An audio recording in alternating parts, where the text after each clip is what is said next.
Hi అండి. ఈరోజైతే మనం పచ్చి బఠానీ యూస్ చేసి ఇన్స్టెంట్‌గా అప్పటికప్పుడు గుంత పొంగనాల్ని చేసుకుందామండి. ఈ సీజన్‌లో ఫ్రెష్‌గా పచ్చి బఠానీలైతే దొరుకుతుంటాయి. వాటితో మంచి రెసిపీస్ చేసుకోవచ్చు.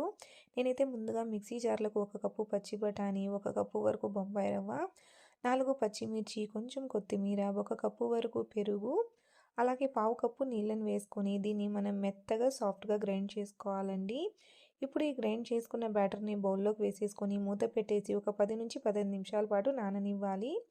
15 నిమిషాల తర్వాత సన్నగా తరిగిన ఉల్లిపాయ ముక్కలు, తురుముకున్న క్యారెట్, అలాగే రుచికి సరిపడా ఉప్పు వేసుకొని ఇప్పుడు వీటన్నిటిని కూడా మనం బాగా మిక్స్ చేసేసుకోవాలండి. పిండి ఈ కన్సిస్టెన్సీలో ఉండాలి.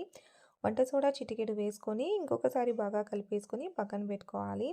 స్టవ్ మీద గుంత పొంగనాల ప్యాన్ పెట్టుకొని ఆయిల్ వేసుకొని ఆయిల్ అనేది ఈ విధంగా గ్రీస్ చేసేసుకున్నాక పిండిని వేసేసి మూత పెట్టేసి మీడియం ఫ్లేమ్లోనే ఒక 4 నిమిషాల పాటు కుక్ చేసుకోవాలి. ఎప్పుడు కూడా గుంత పొంగనాల్ని మీడియం ఫ్లేమ్లోనే కుక్ చేసుకోవాలి.